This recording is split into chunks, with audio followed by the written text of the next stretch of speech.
In this video, I'm going to show you guys how you can connect to a VPN on Proxy browser. So now let's launch our Proxy browser here. So we tap on that to launch it, and now let me show you guys how you can turn on your VPN on here and then start browsing.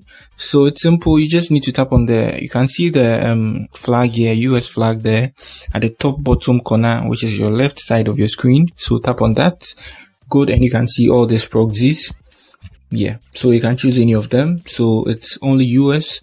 So choose any of them. All of them have a high signal or quality, so tap on that, and you need to watch a video first before you connect to that. After that, you'll be changed to the location and then you can browse the internet. So now let's watch the video. Okay, good. So after watching the video, we are connected now, so you can see our VPN notification on top there. So that's it, Proxy connected. Good. So currently my VPN has been turned on. So that's it on how you turn on your VPN on your Proxy list browser. So if you are new here, you give me a like and subscribe to my channel. That's it for the video.